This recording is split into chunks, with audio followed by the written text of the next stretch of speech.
마태복음 5장 4절 말씀입니다. 마태복음 5장 4절 말씀, 우리 한 절만 다 같은 목소리로 우리가 읽도록 하겠습니다. 애통하는 자는 복이 있나니 그들이 위로를 받을 것이미요. 아멘. 애통하는 자는 복이 있나니 그들이 위로를 받을 것이미요. 하나님께서 우리를 눈동자같이 지키시고 살피심을 믿습니다. 우리 집에 이제 그 외손녀가 와서 이제 걔가 4월 28일 날 태어났으니까 지금 30 며칠이죠? 한 35일 정도 됐잖아요. 이 꼬맹이를 보면서 느끼는 것은 뭐 다 아시는 이야기지만 우는 광경이 나오는데 배가 고프면 울죠. 여러분 안 봤으니까 모르지만 걔는 배가 고프면 무조건 웁니다. 먹을 걸 달라고. 그리고 똥 싸고 웁니다. 지가 똥 싸놓고 울기는 왜 지가 우는지. 그 신호죠. 아이들이 할 수 있는 최고의 신호가 내가 지금 뭐가 그렇다 하는 것을 이야기합니다. 그리고 막 우는 게 있다고 하면 막 몸이 그 우유를 먹고 젖을 먹고 나서 이게 내려가지 않나 트림을 하지 못하는 상태에서 아마 소화가 되지 않을 때에 이게 구토할 수 있는 상황이 될 때에 찡찡대고 우는 것을 봅니다. 그 광경들을 보면서 진짜 얼마나 서럽게 우는지 누가 알면 진짜 뭐 어떻게 한 것과 같이 그렇게 여겨집니다. 근데 그는 아이니까 그 아이의 울음에는 신호가 있고 그 신호에 따라서 엄마하고 외할머니가 움직이고 이렇게 저렇게 행동하게 됩니다. 신호는 그 울음의 신호를 통하여서 진짜 뭔가 교통이 이루어지는 그런 역사가 나타납니다. 이 산상보훈의 두 번째 말씀인 애통하는 자, 이 애통하는 이라는 말은 우리 안에 있는 그 어떤 고통으로 인하여서 우리 안에 있는 어떤 막 큰 무거운 고통과 아픔 때문에 속절없이 통곡하고 진짜 이걸 우리 이 문제를 어떻게 해결해야 될지 몰라서 하나님을 향하여 부르짖는 울음의 소리가 애통이라는 단어 속에 들어가 있습니다. 애통하는 자는 복이 있나니 위로를 받을 것입니다. 애통이라고 하는 이 말을 다르게 표현을 할 때에는 경건한 슬픔이다, 그렇게 표현을 하기도 합니다. 여러분, 우리가 사실은 뭐 애통에 대한 부분까지 다 아닐지라도 어떤 상황들을 만날 때에 마음에 무거운 짐을 느끼고 마음이 상할 때가 있습니다. 막 마음이 찢어지는 듯한 아픔들과 상함이 있는데 이 마음의 아픔과 상함이 하나님 앞에서 온전한 애통으로 나아갈 수 있는 반면 우리의 마음속에 끊임없는 상심과 고통과 다른 두려움으로 나아갈 수도 있습니다. 계속 무거운 짐이 되어져서 해결하지 못하는 안타까운 그런 결과를 얻을 때도 있다라는 겁니다. 스코틀랜드에 홀로 아이를 키우는 엄마가 있었는데 매우 가난했습니다. 매 끼니를 채운다라는 것이 서러웠고 쌀떡을 뭐 우리 그 밀통이지만 우리 말로 하면 쌀떡 같은 것인데 그곳에서 아무리 빡빡 끓여도 먹을 양식이 없는 그런 삶이었습니다. 뭐 과거에 우리나라 6.25 이후에 우리나라에서 살아왔던 대다수의 가정에서 누렸던 그런 안타까운 삶이 있었습니다. 그 엄마가 흐느끼는데 5살짜리 아이가 엄마 곁에서 엄마 옷소매를 붙잡고 엄마에게 묻습니다. 엄마, 왜 우세요? 왜 우세요? 하나님이 엄마가 밀통 끌고 계시는 소리를 못 들으실까봐 우시나요? 무슨 말인지 이해가 되십니까?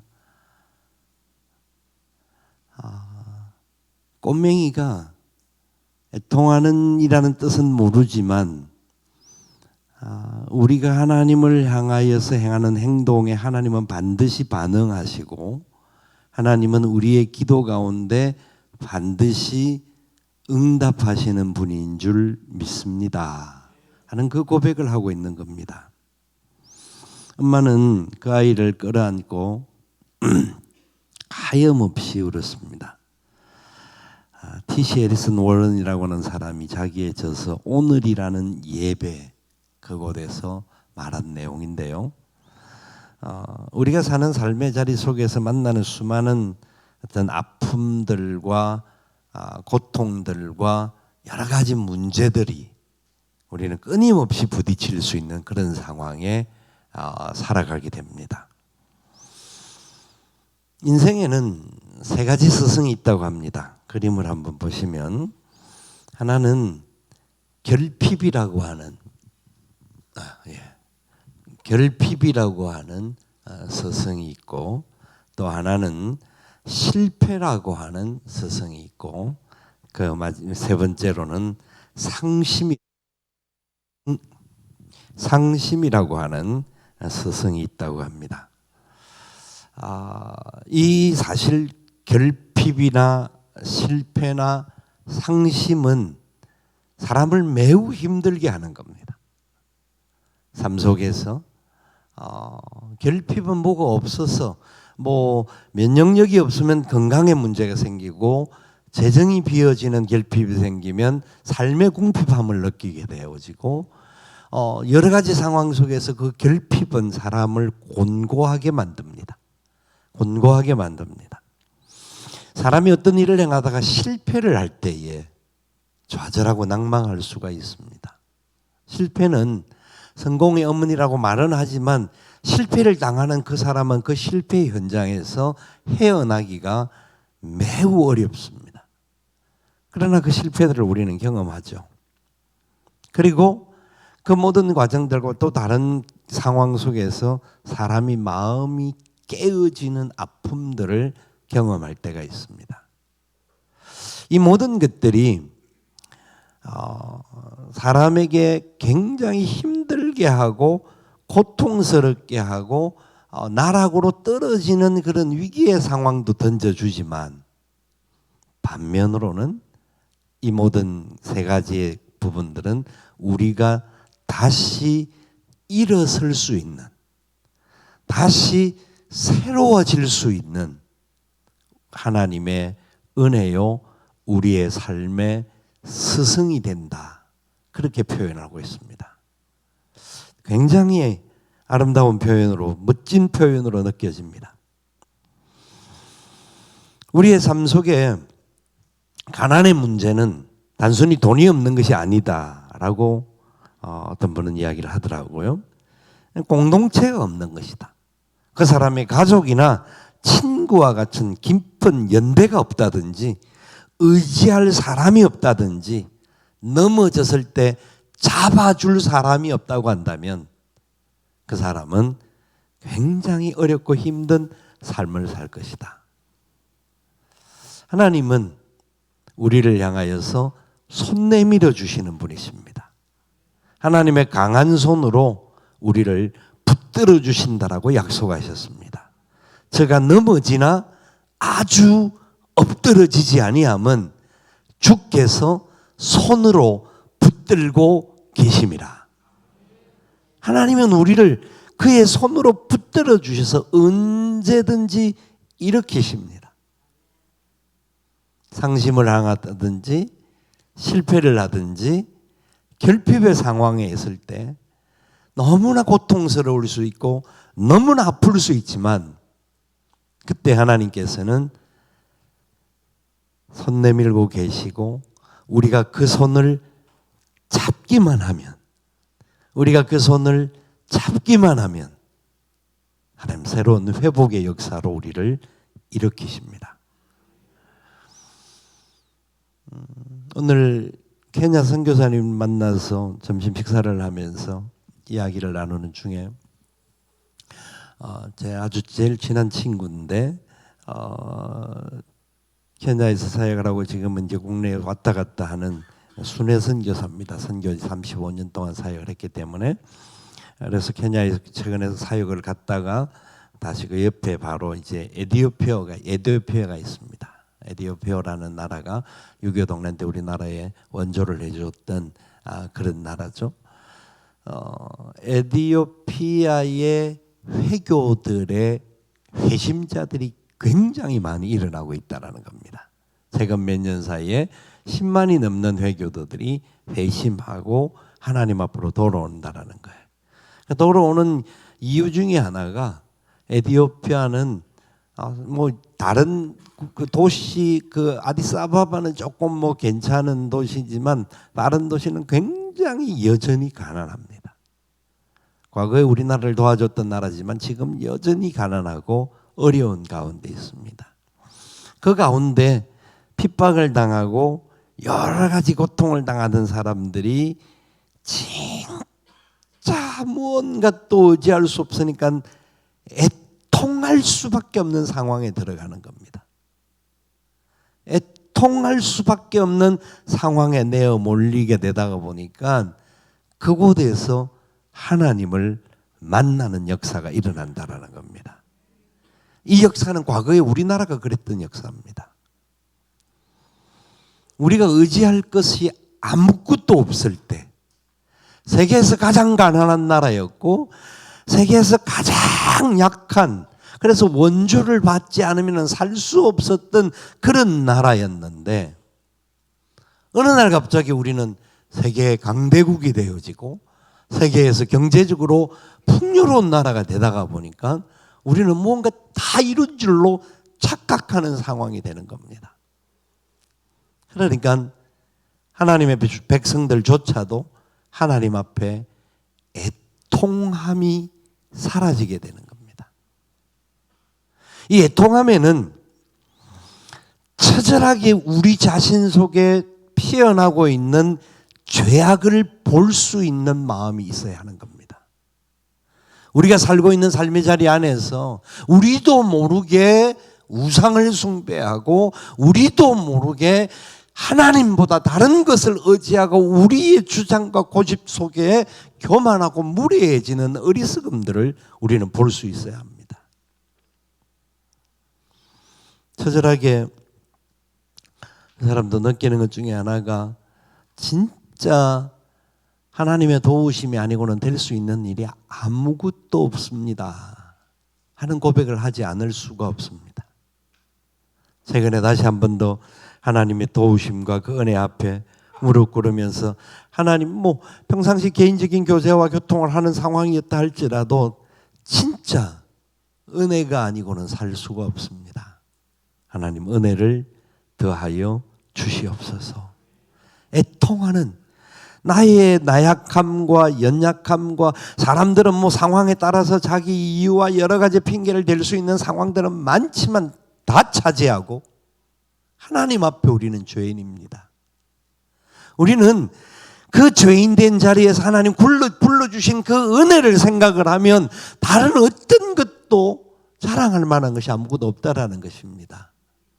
그러니 우리의 삶의 자리에서 단순히 어떤 문제, 작은 문제에 죄를 범하고 이런저런 문제에 우리가 뭐 넘어지는 행동을 하고 그 정도가 아니라 저와 여러분의 삶의 자리 속에서 우리가 살아가는 예수를 믿고 세월이 그렇게 가면 갈수록 예수를 믿는 우리의 삶이 더 풍성해지고 더 감사하고 더 감격이 나타나고 기쁨이 있어야 되고 승리가 있어야 되고 찬양이 나타나야 되는데, 세월이 가면 갈수록 우리가 더 곤고해지고 메말라지고 비틀어지고 교만해지고 무례해지고 나약해지는, 영적으로 죽어가고 있는 우리 스스로를 바라볼 때에 애통하지 않을 수가 없는 겁니다. 그건 다른 사람을 향하여 어떤 말도 할 필요 없고 자신을 보는 겁니다. 여러분, 교회 귀한 피택자들이 피택이 되어지고 임직을 받는다라고 하는 이 과정은 너무나 놀라운 하나님의 은혜요 축복의 과정입니다.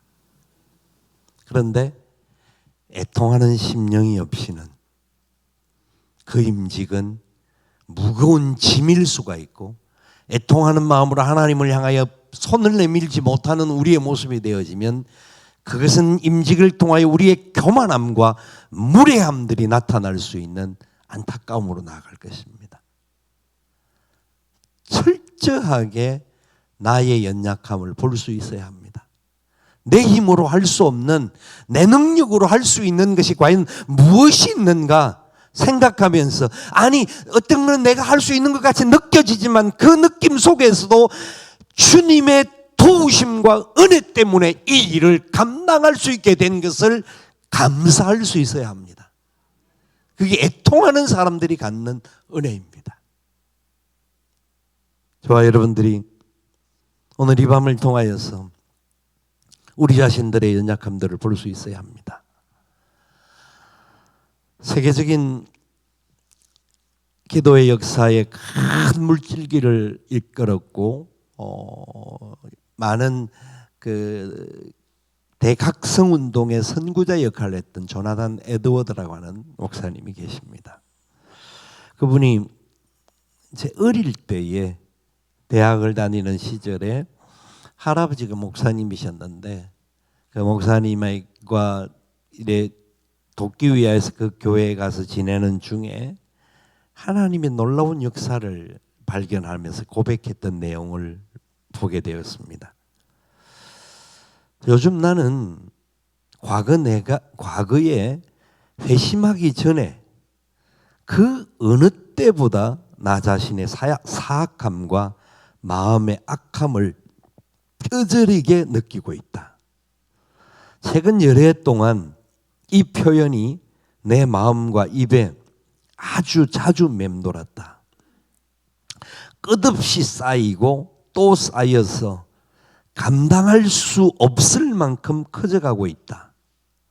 내 마음속에 있는 나의 사악함을 볼 때 그것은 마치 지옥보다도 더 깊은 나락처럼 보인다.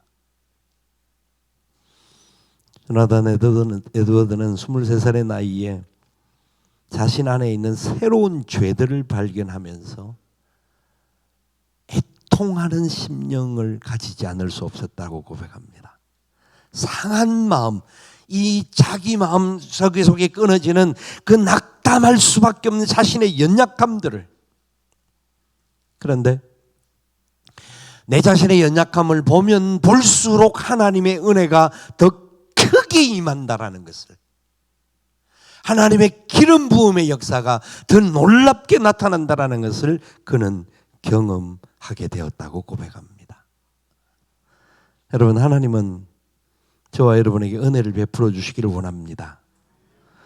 시편 142편 3절 말씀해 보니까 내 영이 내 속에서 상할 때에도, 내 영이 내 속에서 상할 때에도 주께서 내 길을 아셨나이다. 내가 가는 길에 그들이 나를 잡으려고 올무를 숨겼나이다. 이 상황에도 하나님이 나를 아셨다라고 고백합니다. 그러면서 시편 34편 18절에는 여호와는 마음이 상한 자를 가까이 하시고 충심으로 통회하는 자를 구원하시는도다. 그렇습니다. 우리의 힘으로는 할 수 없지만 할 수 없는 상황 속에서 처절하게 하나님을 바라보며 상한 마음으로, 애통한 마음으로 다시 그 은혜가 아니고는 나는 아무것도 행할 수 없는 죄인입니다라고 고백하는 그 삶의 자리로 나아가는 자들에게 하나님께서 구원의 역사를 베풀어 주신다라는 겁니다. 다윗은 자신의 죄악을 고백하면서 하나님 앞에 시편 51편 17절에 이렇게 고백합니다. 하나님께서 구하는 제사는 상한 심령이라. 하나님께서 구하는 제사는 상한 심령이라. 애통하는 마음이라는 겁니다. 하나님이여, 상하고 통회하는 마음을 주께서 멸시하지 아니하시리이다. 아멘. 아멘. 그렇습니다. 하나님은 하나님의 백성들에게 놀라운 은혜를 주시기를 원하십니다. 우리 안에 시간이 흘러가면서 그냥 형식의 시간을 채우는 것이 아니라 한 시간 한 시간의 시간들 속에서 하나님이 나를 향하신 그 사랑의 역사와 부어주기를 소망하는 놀라운 은혜의 역사 안에 우리가 소용돌이가 힘오는 그 안에 물 막 빠져들어가는 것 같지만 어지러워서 아무것도 내가 갈 바를 알지 못하고 갈팡질팡할 수 있겠지만 그 속에 하나님의 강력한 회오리 은혜의 역사가 우리 가운데 나타나게 될 것입니다. 이 밤에 우리가 다른 것 말고 하나님 앞에서 애통하는 자가 되게 하여 주옵소서. 하나님, 나름대로 열심히 신앙생활하고 나름대로 목사도 되고 집사도 되고 권사도 되고 장로도 되고 우리는 나름대로 하나님의 교회 앞에서 그 사람들 앞에서 뭔가를 열심히 한 것 있지만 그것 말고 하나님 앞에 애통하는 마음을 얼마나 가져보았던가. 우리가 이 애통하면서 하나님의 도우심 앞에 우리가 손 내밀면서 주여 나의 죄악을 용서하시고 나의 미련함과 나의 어리석음과 나의 모든 무례함을 주님 용서하시고 다시 겸비하게 아이와 같이 단순하게 배고파서 울던 그 어린 심정과 같이 하나님을 향하여 애통할 수 있는 우리가 되게 하여 주옵소서. 애통하는 자는 복이 있나니 그들이 위로를 받을 것이며 오늘 저와 여러분에게 하나님의 놀라운 위로가 머리에서부터 발끝까지 부어지는 은혜의 역사가 나타날 수 있기를 주님의 이름으로 축원을 드립니다.